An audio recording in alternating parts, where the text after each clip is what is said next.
Oolmaa jijjirraa mallaqaa guyyaa har'aas immoo ittiin olee kallattii lamaan dabalataanis immoo isaa warri gara biyyaa dhufaatii jirtan mallaqa keessan harkatti qabatanii dhuftanii karaa biiroo seera qabeessaatiin akkamittiin akka jijjiirrachuutii dandeessanii har'a Noovembarii 3/11/2025 karaa Itiyoo Bilaak Maarkeet.com yookaan immoo karaa gabaa gurraachaa fi akkasumallee karaa baankii daldala Itoophiyaa irratti kan biyyoota 17 olii walitti qabuudhaan isinii fideetii dhufee jira. Keessattuu warri maallaqa qabatanii gara biyyaa dhufuu barbaadanii biiroo isa kamidha eessaan karaa kamiin biyya kamirratti deemneetu jijjiirrachuutii dandeenya jechuun keessaniin oollee isa kana guutuu isinitti himuudhaaf kuweet dinaar Ameerikaa doolaarii yuuroo paawundi sterlingii Oman riyaal Katar riyaal Yemen riyaal Chaayinaa Yeewaan Israa'el shekel Turkii riilii Saawud Arabiyaa riyaal Suuzin firankii akkasuma Dubaay dirham Bahariin dinaar Beerut doolaar Kanaadaa doolaar Awustiraaliyaa doolaar Joordaan dinaar Indiyaan ruupii Iraak dinaar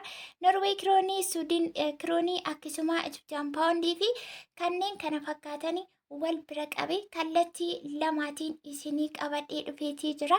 Egaa biiroo karaa seera qabeessa warra jijjiirrachuu barbaadanii kanan jedhee warra gara biyyaa dhufuu dandeessan qofadha carraa sana kan argachuu danda'u malee biyya sana teessanii biiroo sana yookaan immoo karaa seera qabeessaa higaawwii ta'e sanaatiin ergitanii akka jijjiirrachuu hin dandeenye sumarraatiin isin beeksisa. Viidiyoo kana laayik sheer gochuutiin jalqaba bakka jirtanitti nagaan isiniif haa ta'u akkam jirtu nagaa keessanii jecha. Yeroo jalqabaaf gara mana kanaatti warri dhuftan sabiskiraayib gochuutiin maatii keenyatti dabalamaa akkasuma viidiyoo laayik sheer gochuu keessan irraanfatina hiriyoota keessan firoota obboloota keessan biraan qaqqabsiisu turtii keessan aga xumura viidiyootti dhumarratti bakka isiniif hin gallee gaaffii yaada qabaattan sekshinii koomentii irratti nu beeksisuu dandeessu jecha amma kallattii maatiin gara oolmaa sharafoota maallaqaa guyyaarraatti nuuli arri Noovembarii 3/11/2025 karaa gabaa gurraachaa fi baankii irratti ilaallaa dhumarratti immoo biiroon suni biiroo seera qabeessa ta'e irratti maallaqa jijjiirrachuu danda'an sun eessaa kamidha akkamitti kan jedhu isinitti himaa jechuudha. Jalqaba irratti kan ilaallu kuweet dinaaridha. Kuweet dinaarri tokko guyyaa har'aa karaa baankii daldala Itoophiyaa irratti 474 tuqaa saantiba 79tiin olii jira. Akkasuma karaa gabaa gurraachaas immoo kuweet dinaarri tokko 582 tuqaa saantiba 24tiin oliitu jira jechuudha. Gabaa gurraachis akkasuma baankii irrattis akkasuma immoo awwaash baankii bakkatti hin daballe hin jiru jechuudha. Maallaqni haalaan dabalaati jira malakkeetiin beeku. Egaa kuweet dinaarri tokko karaa gabaa gurraachaa 582 tuqaa saantiba 24. Inni itti aanu Ameerikaa doolaariidha. Ameerikaa doolaarri tokko karaa baankiitiin 148 tuqaa saantiba 41 karaa gabaa gurraachaas immoo Ameerikaa doolaarri tokko 178 tuqaa saantiba 82 yuuroo karaa baankii 171 tuqaa saantiba 18 karaa gabaa gurraachaas immoo yuuroon tokko 205 tuqaa saantiba 98tiin olee jira.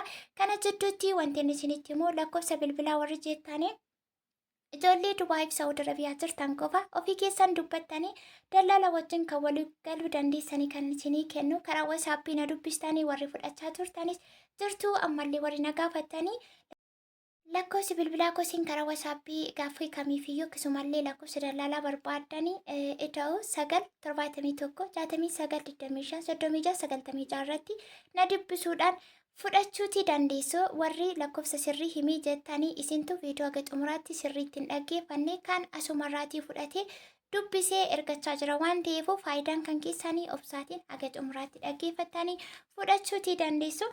Inni itti aanu paawundi sterlingii karaa baankii 191 tuqaa saantiba 45 karaa gabaa gurraachaas immoo guyyaa har'aa paawundi sterlingii tokko 235 tuqaa 0 saantiba 7 akkasuma inni itti aanu Oman riyaalii Oman riyaalis karaa baankii 402 tuqaa 0 saantiba 7 akkasuma karaa gabaa gurraachaas immoo Oman riyaalii tokko 464 tuqaa saantiba 93 Katar riyaal karaa baankii 42 tuqaa saantiba 27 karaa gabaa gurraachaas Katar riyaalli tokko 44 tuqaa saantiba 1 akkasuma Yemen riyaal karaa baankii 0 tuqaa saantiba 65 Chaayinaa Yeewaan karaa baankii 20 tuqaa saantiba 46 karaa gabaa gurraachaas immoo Chaayinaa Yeewaan tokko 25 tuqaa saantiba 12tiin olee jira. Inni itti aanu Israa'el shekel karaa baankii 47 tuqaa saantiba 50 akkasuma turkii riilee karaa baankii 3.68 karaa gabaa gurraachaas immoo turkii riileen tokko 4.25 inni itti aanu saawud arabiyaa riyaaliidha. saawud arabiyaa riyaalli tokko karaa baankii 39.59tiin olee jira jechuudha baankii daldala Itoophiyaa irratti. akkasumas immoo karaa baankii seera qabeessaa yookaan immoo isaa biiroo seera qabeessa jedhamu sanarratti immoo kana caalaadha jechuudha kan inni ittiin jijjiiraatii jiru. sanarratti kan jijjiirrachuu dandeessan achi teessanii ergitanii osoo hin taane gaafa gara biyyaatti dhuftan birrii keessa walitti qabattanii fidattanii dhufuudhaani boolee keessatti akkasuma namoota tokko isiniif jijjiirredhanii isin shawwadan irraa of eeggachuutiin gara biiroo sanaa deemtanii maallaqa keessan haala bareedaatiin akka jijjiirrachuu dandeessan gamanumaatiin isin beeksisaa jechuudha. irra deebii kana kan gochuu fi carraa kanatti kan fayyadamuu danda'u warra maallaqa qabatee gara biyyaatti dhufuu qofaadha jechuudha malee achi teessanii ergachuutii yookaan bakka sanatti jijjiirrachuutii hin dandeessane. Egaa saawud arabiyaan karaa baankii daldala Itoophiyaa irratti guyyaa har'aa 39.59 akkasumas karaa gabaa gurraachaa immoo saawud arabiyaa riyaalli tokko 48.24tiin olee jira. suuzii firaankii karaa baankii 181.11 akkasuma dubaay dirham karaa baankii 40.40 karaa gabaa gurraachaas immoo dubaay dirhamni tokko 48.71 inni itti aanu bahareen dinar karaa baankii 410.09 karaa gabaa gurraachaas immoo bahareen dinaarri tokko 474.10 inni itti aanu beeruut doolaariidha. beeruut doolaarri tokko karaa gabaa gurraachaa 179.5tiin oliitu jira. kanaan duras immoo mirkaneeffachuudhaaf gadi buutanii viidiyoo salaaluu dandeessu. fuulduratti ni dabala malee ni qannasu. karaa baankiis ta'e akkasuma karaa gabaa gurraachaa of eeggannoo infoormeeshinii guyyaarraa gara guyyaatti dhufu odeeffannoo qabaachuutiin maallaqa keessan ergachuu dandeessu isiniin jechaatii ture. arras immoo akkasumaan itti fufachuudha warri itti fayyadamuuti barbaadan akkasiin hin dabarre viidiyoo laayik sheer gochuutiin walii keessan biraatiin qaqqabsiisaa jecha. inni itti aanu kaanaadaa doolaarri tokko karaa baankii 110.22 karaa gabaa gurraachaas immoo kaanaadaa doolaarri tokko 127.27tiin oliitu jira. gabaa gurraachis immoo akka malee haalaan jechuudha guyyaarraa gara guyyaatti kan inni daddabalaatii jiru. isa kana isin hundumtuu qoba qabaachuu waliif sheeruu wal hubachiisuuti qabdu jechuudha. inni itti aanu joordaan dinaaridha.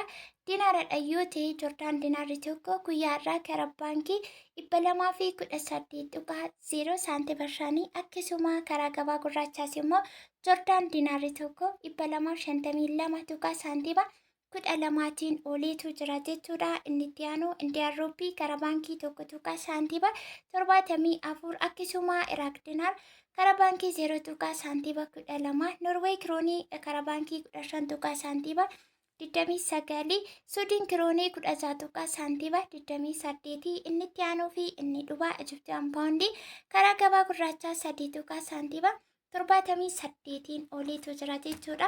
jijjiirraan maallaqaa guyyaarraa noovembarii 3/11/2025 haala amma isinitti hime kana kallattii lama karaa gabaa gurraachaaf baankiitiin kana fakkaataa jechuudha. akkuma isiniin jedhee warri karaa biiroo seera qabeessaan irratti jijjiirrachuutii barbaadan immoo achi teessanii akka ergatanii jijjiirrachuu hin dandeenye asumaan isinitti himeetii jira. sirriitti hubadha. yeroo gara biyyaa dhuftan maallaqa qabattanii gaafa dhuftan walitti qabattanii bakka sana deemtanii jijjiirrachuu dandeessu. asuma finfinnee keessatti maallaqa keessan jijjiirrachuutiin biyya barbaadanii gara biyya keessaniitti imaluutii dandeessu jechuudha. biiroon kun immoo isaa kan awwaash baankirraa akkasumallee baankii daldala Itoophiyaarrallee kan caaluu jechuudha. kana jechuun saantiba xiqqootiin garaagarummaa gabaa gurraacharraa kan jiruun alatti baay'ee bareedaa fi filatamaa kan ta'e warri qabatanii dhuftan karaa sanaatiin otoo jijjiirratanii baay'ee filatamaadha.